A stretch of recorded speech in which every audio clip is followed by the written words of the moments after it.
Now, let's dive into today's story. Chapter 1. Foundation Cracks.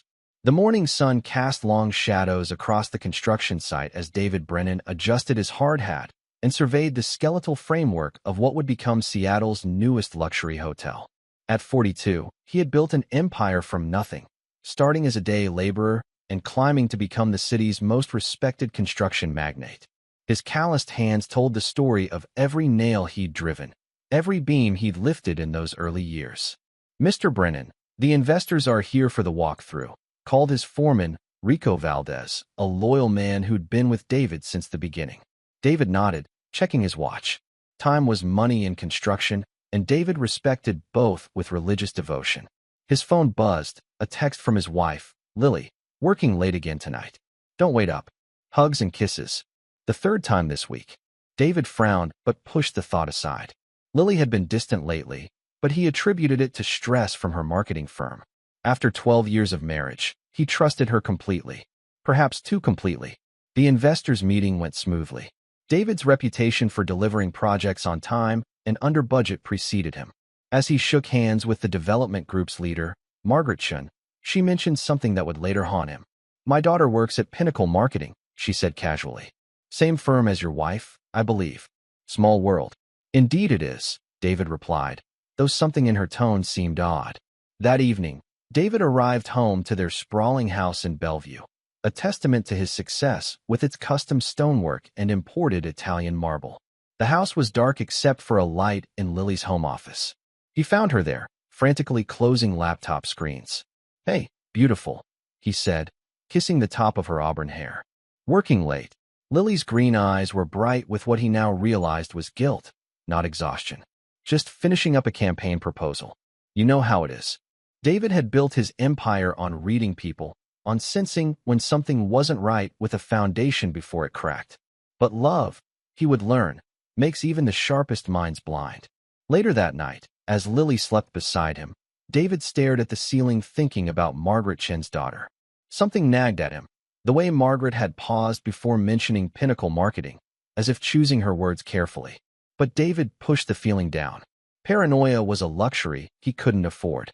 What he didn't know was that 3 blocks away, Lily's lover was also staring at the ceiling, planning his next move. Chapter 2. The Other Foundation. Troy Kellerman had always been a man who took what he wanted. At 38, with his perfectly styled blonde hair and designer suits, he'd charm his way through life like a wolf in expensive clothing. As creative director at Pinnacle Marketing, he was Lily's supervisor and her downfall. Troy came from old Seattle money, the kind that owned waterfront properties when the city was still growing. His father, Raymond Kellerman, had made the family fortune in timber before diversifying into real estate. But Troy had always been the black sheep, preferring easy conquests to hard work. You're playing with fire, his friend and fellow executive, Brett Morrison, warned him over lunch at their exclusive club. David Brennan isn't someone you want as an enemy. Troy swirled his scotch, amused. The construction worker? Please. He's too busy with his little building blocks to notice what's happening under his own roof. Brett shifted uncomfortably. He'd heard stories about David Brennan, not just his business success, but his reputation from the old days. Before David became respectable, he'd earned respect through different means in the rough construction world. I'm serious, Troy. I've heard things about Brennan. Before he went legitimate, he had a way of dealing with people who crossed him. There are stories. Stories, Troy scoffed. Rich people love stories about the dangerous poor making good. It makes us feel exotic for associating with them. What Troy didn't understand was that David had never stopped being dangerous. He'd simply learned to channel that danger through legal means, most of the time. Meanwhile, Lily was falling deeper into Troy's web. Their affair had started 6 months ago during a weekend corporate retreat. Troy had a talent for making married women feel special, neglected, deserving of more. He whispered the right words about David being too focused on work, too rough around the edges for someone as refined as Lily.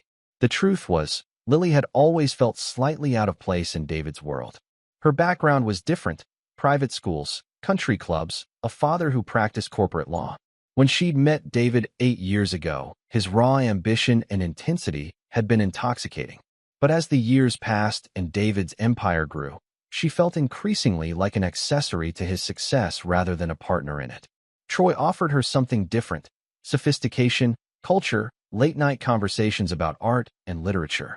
He made her feel intelligent in ways that David, with his practical focus, never did. It was a seduction as much intellectual as physical.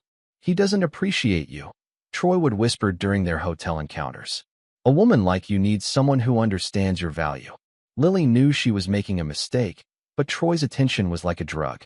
She told herself it was just temporary, just until she figured out what she really wanted. But Troy was already planning something more permanent. He'd been researching David's business, looking for weaknesses. What Troy discovered intrigued him. David's empire, while successful, was built on a complex web of partnerships and leveraged properties. The right pressure applied in the right places could bring it all tumbling down. And when it did, Troy would be there to offer Lily a different kind of life. What neither Troy nor Lily realized was that David's network of connections ran deeper than either imagined. In construction, information travels fast, and loyalty, real loyalty, is earned through shared struggle. David had earned that loyalty many times over. Chapter 3: The Crack Spreads. The grocery store incident happened on a Thursday afternoon. David had returned early from a site inspection in Tacoma, stopping to buy flowers for Lily, white roses, her favorites, to surprise her for their upcoming anniversary. He'd been chatting with Mrs. Patterson, the elderly cashier who'd known them both for years, when the word slipped out. "Oh, you're back. Your husband was here yesterday buying flowers for." David's blood turned to ice. "What did you say?" Mrs. Patterson's face went pale as she realized her mistake. I'm sorry, I thought. The gentleman yesterday. He said he was buying them for Lily." David's mind raced. Yesterday he'd been in Portland, overseeing the final inspection of a medical center. He had receipts, witnesses, hotel records. What did this man look like? Tall, blonde hair, very well dressed. Expensive suit. He seemed to know you both very well. David paid for his flowers with hands that didn't shake. He'd trained himself never to show weakness, even when his world was crumbling. But inside, the foundations of his life were shifting like a building in an earthquake. He drove home in silence, his mind working through possibilities. Part of him hoped for an innocent explanation, but his instincts, the same ones that had kept him alive in his younger, harder days, were screaming warnings. When he found Lily in her office, frantically closing laptops, the last piece of the puzzle clicked into place. Her guilt was written across her face like graffiti on a pristine wall. "Working late?" he asked, testing her. "Just finishing up a campaign proposal," she lied smoothly. David had built his career on foundations and trust. When either failed, the entire structure collapsed. That night, lying beside his sleeping wife, he began planning his response. The next morning, while Lily showered, David did something he'd never done before. He went through her phone. What he found confirmed his worst fears. Months of deleted messages, careful gaps in her calendar, and most damning of all, a saved photo of Troy Kellerman from the Pinnacle marketing website. David studied the face of the man who'd stolen his wife. Handsome in a soft way, the kind of man who'd never worked with his hands or earned anything through sweat. The kind of man who took things that belonged to others because he could. But David had spent 25 years building his empire in a world where the strong survived and the weak made excuses. He'd faced down union bosses, corrupt officials, and competitors who thought his working-class background made him easy prey. They'd all learned the same lesson. David Brennan might have cleaned up his act, but he'd never lost his edge. As Lily kissed him goodbye that morning, promising to be home early, David was already 3 moves ahead. He made 2 phone calls before leaving for work. The first was to Margaret Chen's daughter, Amy, whom he'd met at several corporate functions. A few careful questions revealed that Troy Kellerman had a reputation at Pinnacle Marketing, and that Lily wasn't his first married conquest. The second call was to Rico Valdez. "Rico, I need you to put together a team. Quiet guys, the kind who don't ask questions. I'll explain when I see you." Rico had worked for David long enough to recognize that tone. "How quiet we talking, boss?" "The kind that keeps their mouth shut and does exactly what they're told." "Can you do that?" "For you?" "Always." David hung up and allowed himself a smile that would have chilled anyone who saw it. Troy Kellerman and Lily thought they were playing a sophisticated game of deception. But David had been playing a much older, much more dangerous game since before either of them knew what real stakes looked like. The war was about to begin, and David intended to win it so completely that his enemies would serve as a warning to anyone else who might think of crossing him. Chapter 4. Reconnaissance. David's transformation over the next 2 weeks was subtle but complete. To the outside world, he remained the same successful businessman, arriving at job sites at dawn and working until dusk.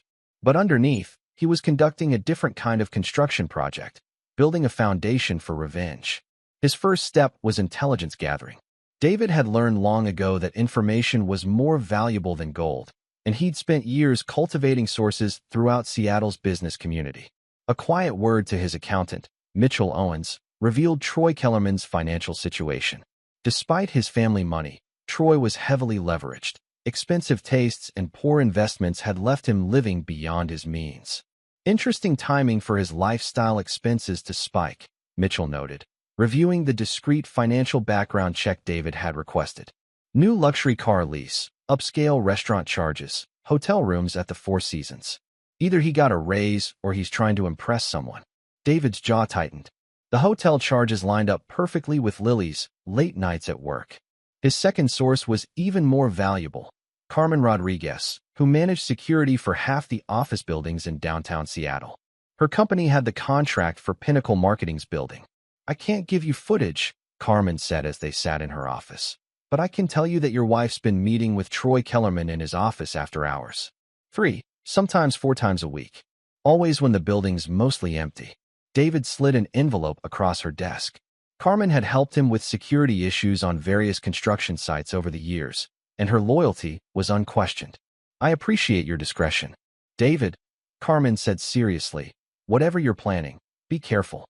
Kellerman's father has connections throughout the city. Old money means old friends in high places." "I'm always careful," David replied, but his smile suggested otherwise. The third phase of his reconnaissance was more personal.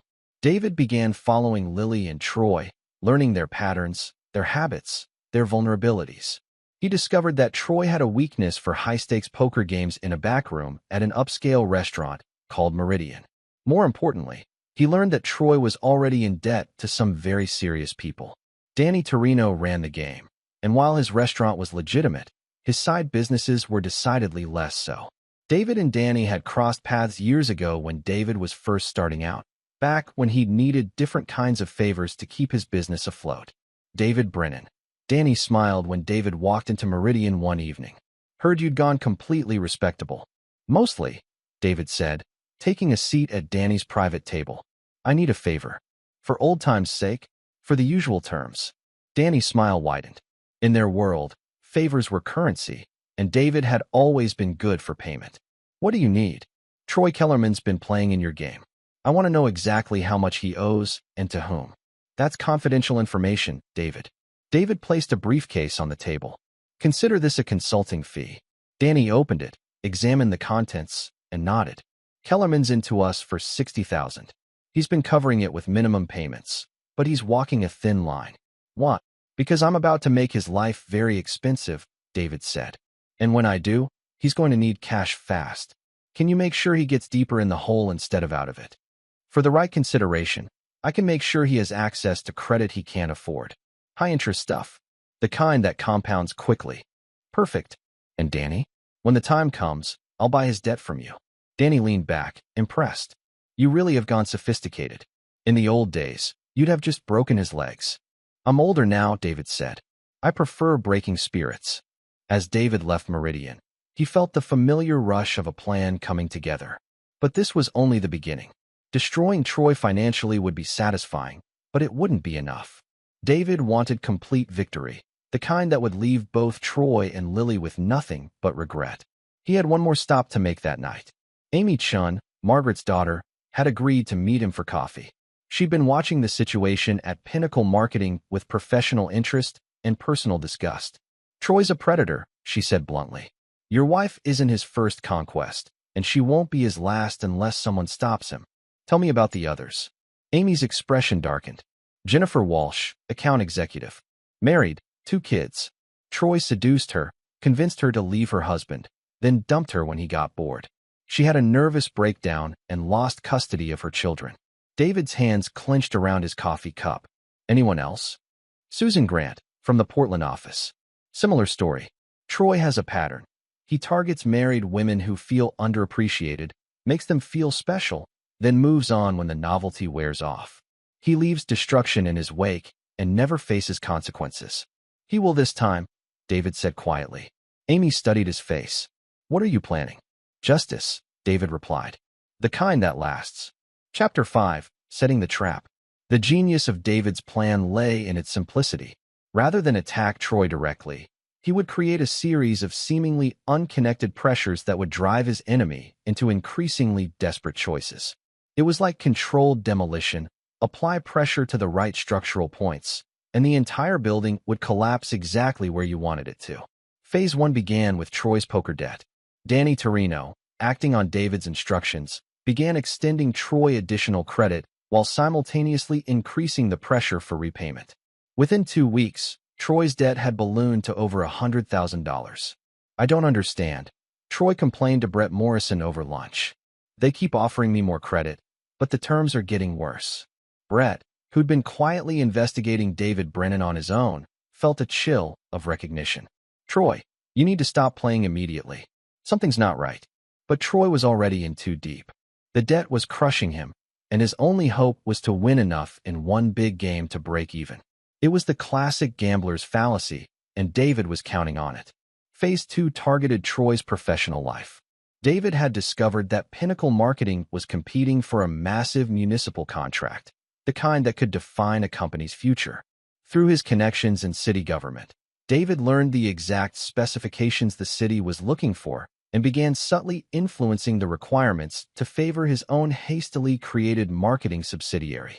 David's new company, Northwest Communications, was officially run by his cousin Tony Brennan, a former military officer with legitimate marketing experience. But David was pulling the strings from behind the scenes, using his construction industry contacts to craft a proposal that would be impossible for Pinnacle to match. The city wants a firm with experience in infrastructure marketing, David explained to Tony. They want someone who understands the construction industry from the ground up, which Pinnacle doesn't, Tony observed. Exactly. And when they lose this contract, there's going to be some serious house cleaning at that company, starting with their overpaid creative director. Phase 3 was more personal. David had been documenting Lily and Troy's affair meticulously, photos of them entering hotels, restaurant receipts charged to Troy's credit cards, even audio recordings from a device he'd planted in Lily's car. But rather than confront them directly, he began leaving subtle hints that he was becoming suspicious. He started asking Lily more questions about her work, showing unexpected interest in her projects and colleagues. He mentioned running into Margaret Shun, casually bringing up her daughter Amy, who worked at Pinnacle. He began arriving home at unexpected times, always with innocent explanations.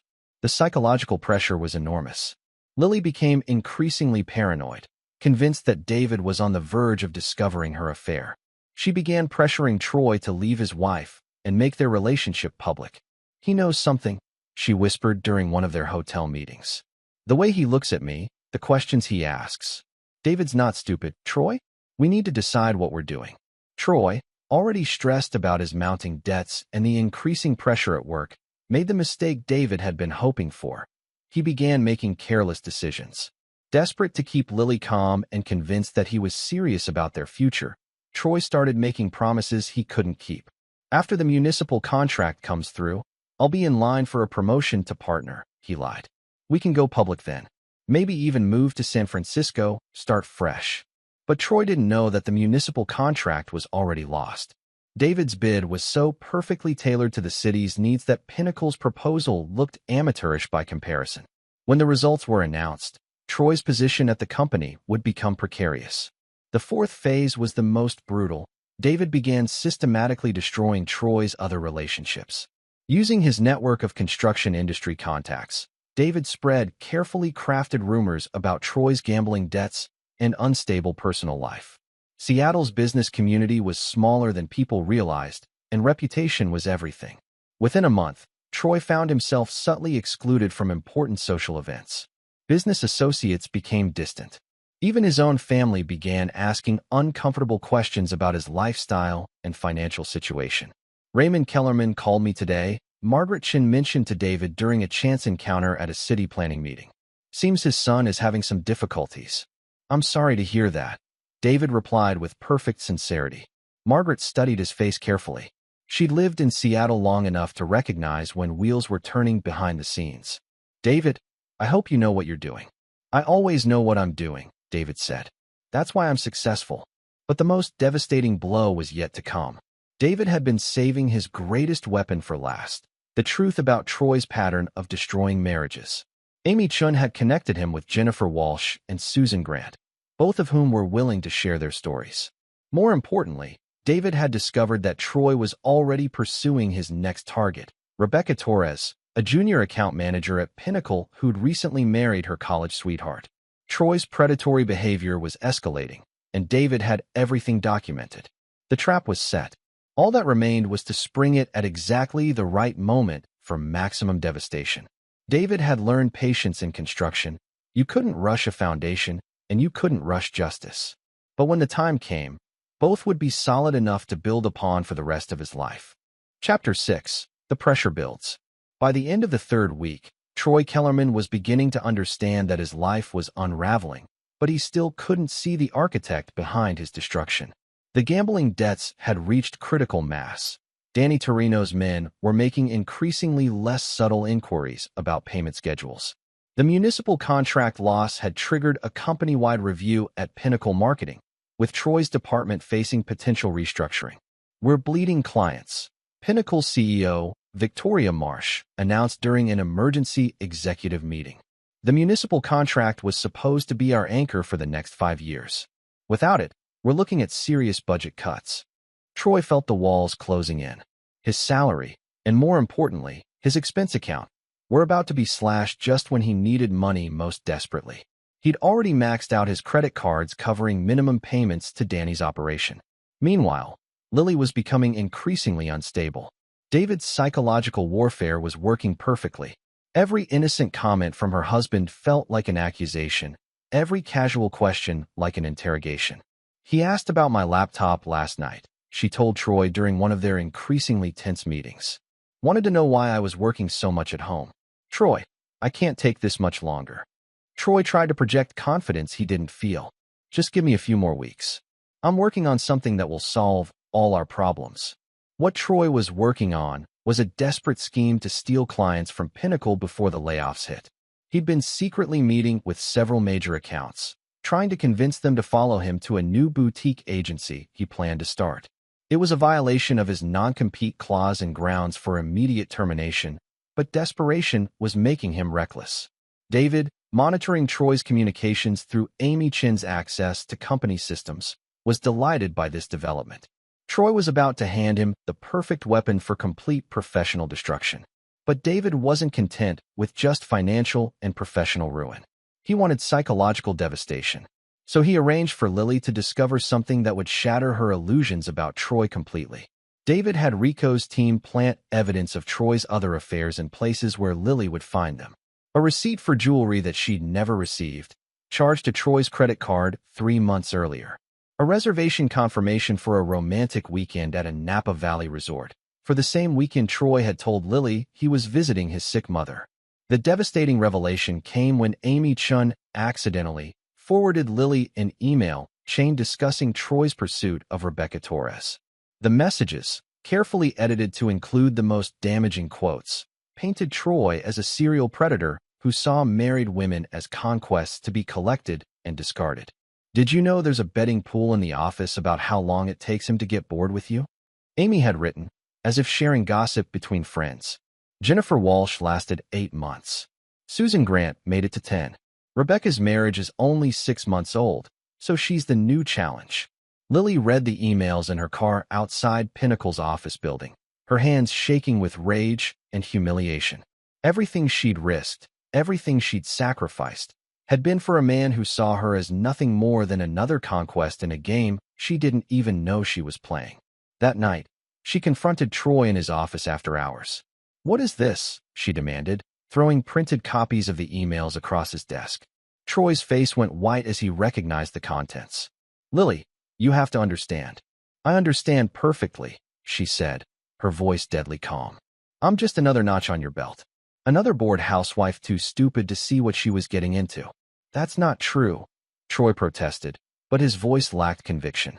The stress of his mounting problems had made him careless with his other relationships, and he couldn't deny the evidence. It's over, Lily said. All of it.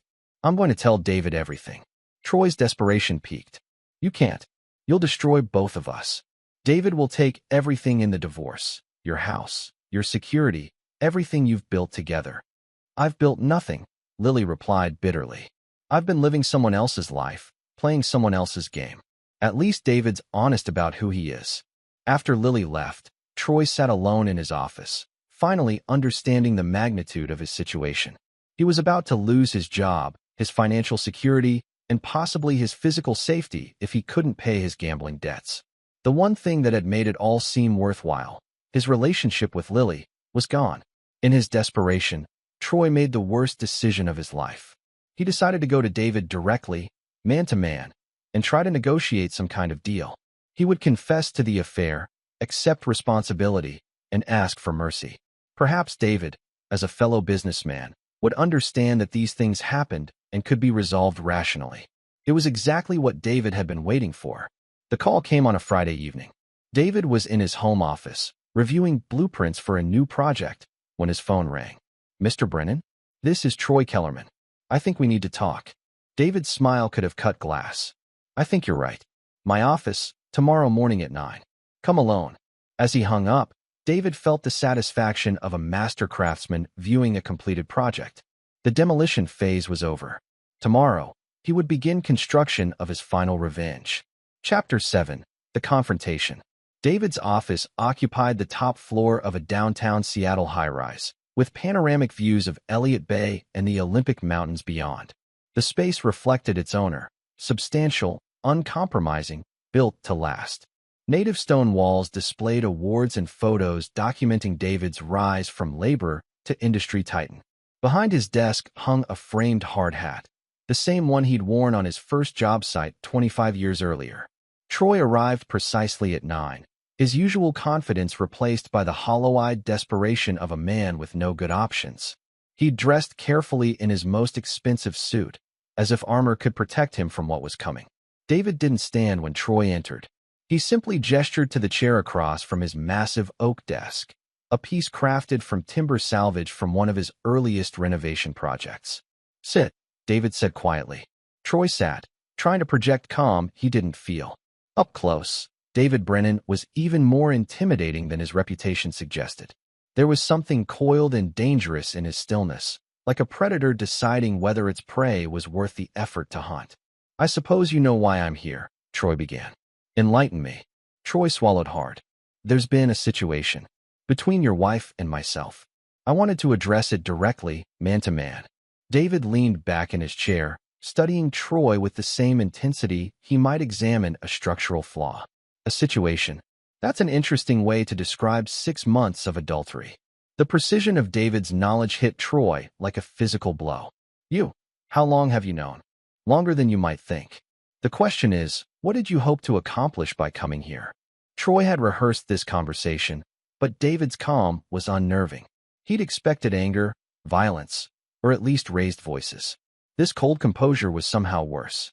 I wanted to apologize, Troy said, and to discuss how we might resolve this situation with minimal damage to everyone involved. David's laugh was like breaking glass. Minimal damage. Tell me, Troy, what damage do you think you've caused? I know I've hurt you. And Lily, I take full responsibility for that. Do you? David stood slowly, walking to the window that overlooked the construction site where this had all begun. Let me tell you about damage, Troy. Real damage. David turned back to face his enemy. Damage is learning that your wife has been lying to you for months. Damage is discovering that a man you'd never wronged decided to destroy your marriage for sport.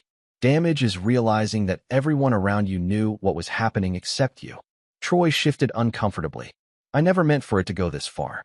No, I don't suppose you did. Men like you never think about consequences. You take what you want and assume someone else will clean up the mess. David returned to his desk, opening a thick folder. But here's what I find interesting, Troy. This isn't the first time you've caused this kind of damage, is it?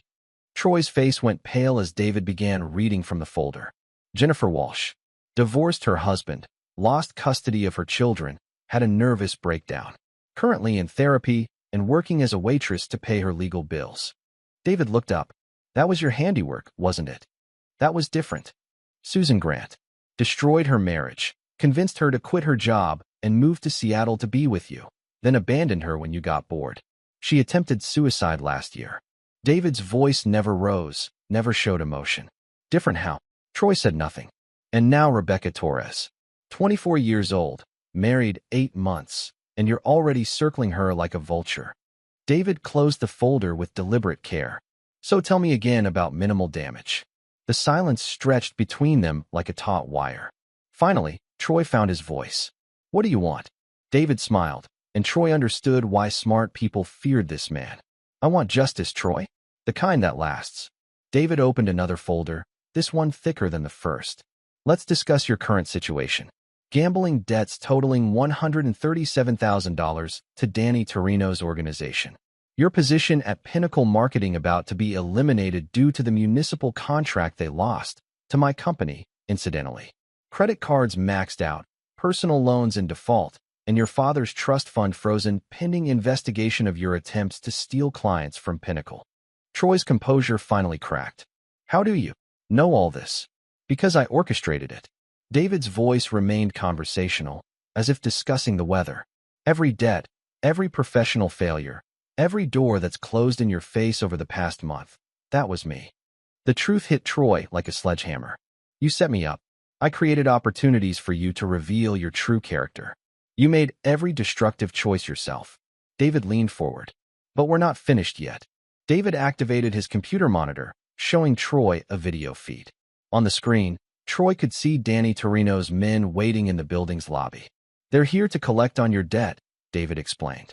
Danny sold your markers to me this morning. $137,000, plus interest and collection fees. The total comes to exactly $200,000. Troy's hands began shaking. I don't have that kind of money. I know. Which brings us to our negotiation. David stood again, walking around the desk to loom over Troy's chair. I'm prepared to forgive your debt completely, in exchange for a small service. What service? David returned to his desk and pressed a button on his intercom. Send her up. 2 minutes later, the office door opened and Lily walked in. Her face was tear-streaked but determined. She looked at Troy with a mixture of disgust and pity, then took her place beside David's desk. Your wife has something she wants to say, David told Troy. Lily's voice was steady despite her tears. I've told David everything. About us, about your lies, about the other women. Everything. Troy looked between them, confusion replacing fear. I don't understand. David's smile was sharp as a blade. My wife came to me 3 days ago and confessed her affair. She told me about your pattern of destroying marriages, about your debts, about your plan to steal Pinnacle's clients. She's agreed to testify to all of this in exchange for my forgiveness. The betrayal hit Troy harder than any physical blow could have. Lily, how could you? How could I what? Tell the truth? Refuse to let you destroy another family. Lily's voice was gaining strength. I was your victim too, Troy, but I won't be your accomplice. David watched Troy's face cycle through emotions, rage, betrayal, despair.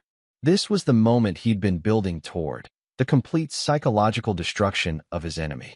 Here's your choice, Troy, David said quietly. You can walk out of here and face Danny's men in the lobby, or you can sign these papers. David placed a thick legal document on the desk.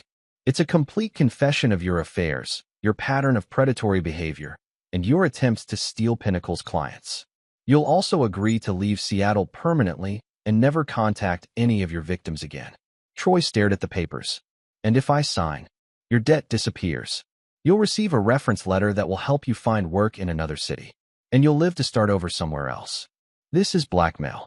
This is justice. The kind that gives your victims closure and prevents you from creating new ones. Troy looked at Lily one last time, seeing only contempt in her eyes. The woman who'd once hung on his every word now looked at him like something that had crawled out from under a rock. With trembling hands, Troy signed the papers. Excellent, David said, collecting the documents. My security team will escort you to the airport. Your flight to Phoenix leaves in 3 hours. Don't miss it. As Troy was led away, he turned back one last time. "This isn't over, Brennan." David's smile was colder than winter in Seattle. "Yes, it is." Chapter 8. Reconstruction. The months following Troy's exile passed like a carefully orchestrated symphony, each movement building toward David's ultimate vision of justice. Lily had returned to their marriage, but it was a return to a structure rebuilt entirely on David's terms. "I'm grateful you forgave me," Lily said one morning as they shared coffee in their renovated kitchen. David had gut-renovated the space immediately after Troy's departure, stripping away every surface that might hold memories of her betrayal. "I didn't forgive you," David replied calmly, reading his morning construction reports. "I accepted your surrender." The distinction wasn't lost on Lily. Her life now operated within parameters David had established with the same precision he brought to his construction projects.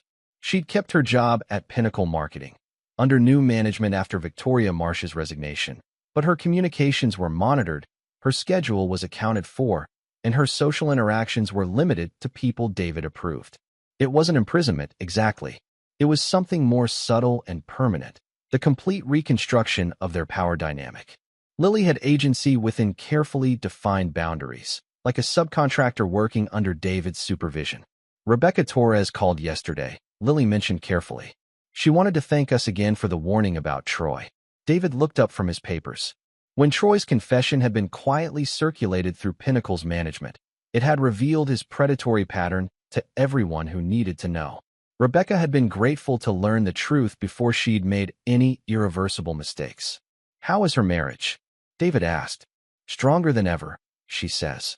"Sometimes surviving a threat together makes people appreciate what they have." David nodded approvingly. Rebecca Torres had been the one potential victim he'd saved rather than avenged, and her happiness validated his broader strategy. Justice wasn't just about punishment, it was about protection. The professional aftermath had been even more satisfying. Pinnacle Marketing had undergone a complete restructuring, with Amy Chen promoted to creative director. The company's new leadership had implemented strict policies about workplace relationships and professional conduct. Troy's former victims had been quietly compensated through a discretionary fund David had established. Jennifer Walsh was back in school, earning her MBA. Susan Grant had relocated to Portland and was rebuilding her career with a fresh start. Both women had received anonymous funding for therapy and career development, David's way of ensuring that Troy's damage was truly repaired rather than simply acknowledged. But the crown jewel of David's reconstruction project was Troy himself. David had kept careful tabs on his former enemy, tracking his movements through a network of contacts that stretched across multiple states. Troy had landed in Phoenix, as planned, but his promised fresh start had proven more challenging than expected. The reference letter David had provided was technically accurate, but subtly damaging. It praised Troy's creativity while questioning his judgment, commended his social skills while noting concerns about his professionalism. It was the kind of letter that would get him interviews, but not job offers. More importantly, David had ensured that Troy's reputation preceded him wherever he went. Seattle's business community was well connected to other major cities, and word of Troy's difficulties had traveled through professional networks like cracks through poorly mixed concrete. "Sir," Rico Valdez appeared in the kitchen doorway. "Sorry to interrupt, but you asked me to update you on the Phoenix situation." David nodded to Lily, who understood this was her cue to leave. She kissed his cheek and departed for work, another routine in their carefully structured new life. "What's the status?" David asked once they were alone. "Kellerman's been turned down for his fourth position in 3 months, Rico reported. His savings are almost gone, and he's living in a studio apartment in a rough part of town. Word is, he's been asking around about gambling opportunities." David smiled grimly. Some men never learned. And his family? His father cut him off completely after the Pinnacle scandal broke. Mother won't take his calls. His brother changed his phone number.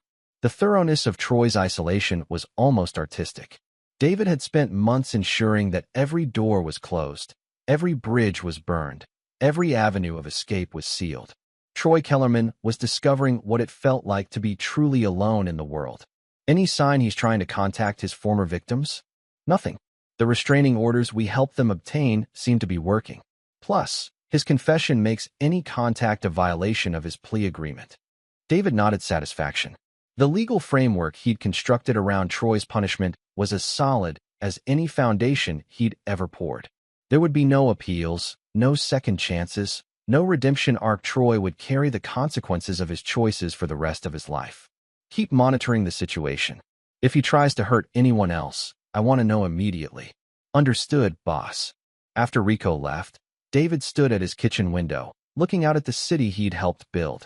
Seattle's skyline was dotted with his projects: hotels, office buildings, residential towers that housed thousands of families. Each structure was built to last, designed to withstand whatever pressures time and nature could apply. His marriage was being rebuilt the same way. Lily had proven she could be trusted within defined parameters, and David was content to maintain those parameters indefinitely. Love, he'd learned, was less important than loyalty. Passion was less valuable than predictability. Some men might have seen this as a hollow victory, maintaining a marriage built on surveillance and control rather than trust. But David had never been interested in other men's definitions of success. He'd built his empire by focusing on results rather than methods, and the results spoke for themselves. Troy Kellerman was destroyed. The women he'd victimized were healing. Lily was home and compliant. The broader business community had learned what happened to people who crossed David Brennan. It was, David reflected, one of his finest construction projects. And like all his best work, it was built to last. Chapter 9. Foundation for the Future. 2 years later, David stood in the same spot where this story had begun, overlooking a construction site, though this one was different. The luxury hotel was complete and thriving, but this new project was more personal. It was a women's crisis center, funded by an anonymous donation but built with David's personal supervision. The irony wasn't lost on him. A building designed to help women escape destructive relationships, constructed by a man who'd rebuilt his own marriage on a foundation of controlled surrender. But David had never been troubled by ironies. He dealt in realities, and the reality was that this building would help people, regardless of his motivations for building it. The dedication ceremony is next month, Amy Chin informed him as she reviewed the final inspection reports.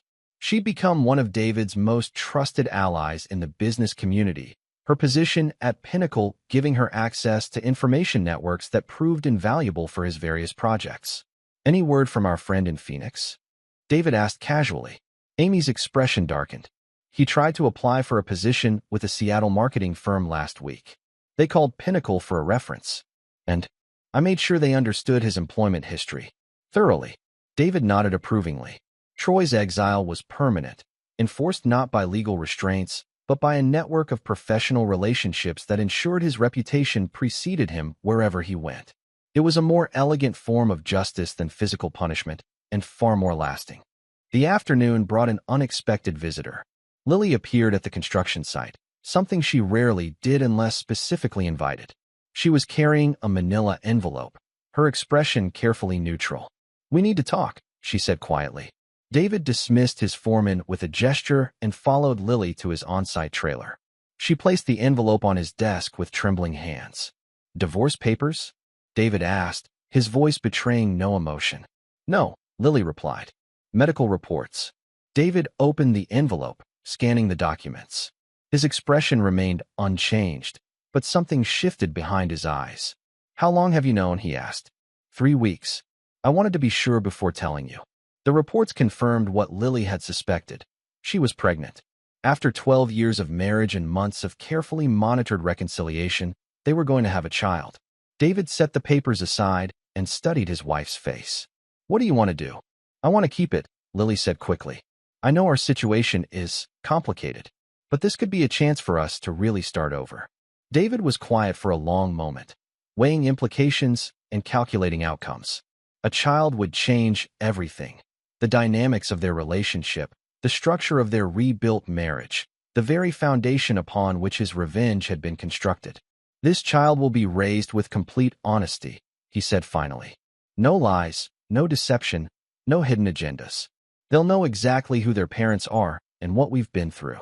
Lily nodded, tears starting in her eyes. "I understand. And you'll sign a new post-nuptial agreement. One that ensures our child's security regardless of what happens between us." "Of course." David stood and walked to the trailer's window, looking out at the crisis center taking shape under Seattle's gray sky. He was thinking about foundations again, not just the concrete and steel that supported buildings, but the deeper structures that supported lives. His phone buzzed with a text message. Rico, Phoenix update. Kellerman arrested for check fraud. Looking at 18 months minimum. David deleted the message without responding. Troy Kellerman's spiral continued its predictable trajectory, but David found he no longer derived satisfaction from monitoring his enemy's destruction. The victory was complete, the justice served. Now it was time to focus on construction rather than demolition. We'll need to remodel the house, David said, turning back to Lily.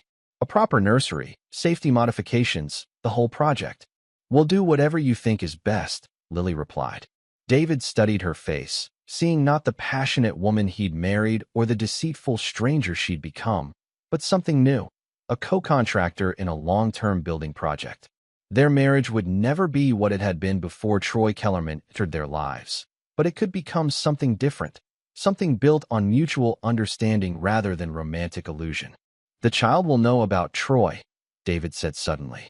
When they're old enough to understand, they'll know the whole story. What you did, what I did, how we handled it. They'll learn that actions have consequences, and that some damage can be repaired if people are willing to do the work. Lily nodded again, understanding that this was David's version of forgiveness, not absolution, but inclusion in a shared future. Over the following months, David threw himself into the renovations with the same intensity he'd once devoted to revenge. The nursery was a masterpiece of safety and comfort, with custom woodwork that rivaled anything in his commercial projects. He installed security systems that could monitor a child's breathing, temperature controls that would maintain perfect environmental conditions, and communication devices that would ensure no cry went unheard. When their daughter was born, they named her Emma, after David's grandmother. She entered a world that had been prepared for her with mathematical precision. Every contingency had been considered, every risk minimized, every need anticipated. But perhaps most importantly, she entered a world where the truth was valued above comfort, where loyalty was earned through consistency rather than demanded through control, and where the strongest foundations were built not on love alone, but on mutual respect and shared understanding of what could be lost when trust was broken. David held his daughter for the first time in the same hospital where he'd been treated years earlier after a construction accident. His hands, scarred from decades of building, cradled her with infinite gentleness.